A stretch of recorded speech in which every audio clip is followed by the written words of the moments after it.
Bonjour, on a avec nous Basile Buisson, le réalisateur et l'écrivain du film Invoca qui est présenté au Canadian Independent Film Festival. Bienvenue au festival. Merci, bonjour.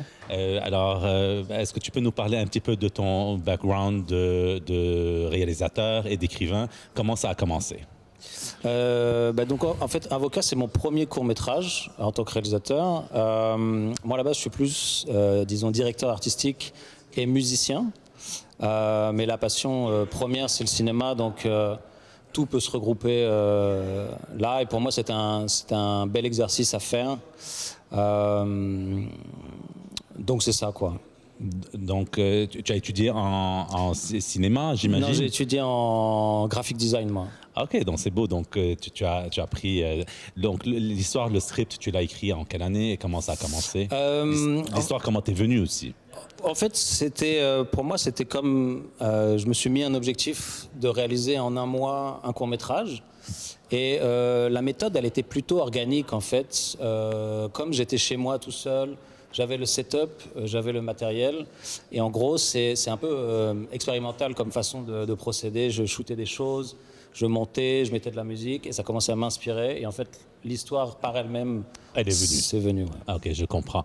Et est-ce que tu peux nous parler un peu du film, l'histoire, c'est quoi le sujet, qu'est-ce qui se passe? Le sujet, c'est ça qui est intéressant, c'est que comme j'ai voulu faire quelque chose purement de façon narrative, visuelle, l'histoire peut être un peu interprétative, puis c'est un peu surréaliste, donc c'est ça qui est intéressant à un peu décortiquer, mais pour moi, c'est un peu l'essence de où trouver l'inspiration. Et donc il y a cette histoire un peu d'invocation pour trouver l'inspiration qui fait apparaître une nouvelle personne. Et du coup la question c'est qu'est-ce que représente cette nouvelle personne? Bon, il y a l'idée de dualité, il y a l'idée de faire un film en même temps parce qu'il y a les jeux de miroir, effectivement, et de caméra. Donc c'est ça qui est intéressant. Moi je trouve que c'était un peu une façon de comme un premier film de faire apparaître aussi le réalisateur.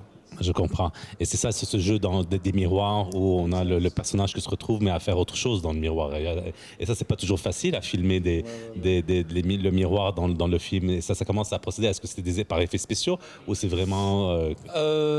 Il y a un peu des deux. Bon, c'est des effets spéciaux très simples. Hein. C'est juste du collage. Mais l'idée, c'est ça, c'est de le faire apparaître. Au début, on pense que c'est peut-être des erreurs ou on le voit juste en silhouette. Puis petit à petit, il apparaît de plus en plus. Et après, il devient vraiment personnage. Il ressort complètement dans le personnage, dans l'appartement. On dirait des frères jumeaux. Oui, parce que c'est 2 fois moins en fait. Okay, c'est ça. Mais c'est un très beau film, vraiment bravo d'avoir fait un beau petit bijou. Vos prochains projets sont quoi exactement? Est-ce que vous travaillez sur quelque chose actuellement? En même temps, je suis composeur, donc je fais de la musique. J'ai sorti un projet l'année dernière, je vais sortir un projet cette année. Et puis en termes de film, j'ai shooté un court-métrage au Sénégal l'année dernière. Et là, je suis en train un peu de maturer pour voir ce que je vais en faire. Donc, c'était un genre de documentaire ou c'était Non, c'est aussi de la fiction, quoi. C'est de la fiction aussi, qui sera au Sénégal. Qui sera tout au Sénégal. Avec complètement un autre background. Exactement. Ouais. Oh, mes félicitations. Merci beaucoup d'avoir soumis ton film au Canadian Independent Film Festival et félicitations pour ton très beau film. Merci à vous. Merci.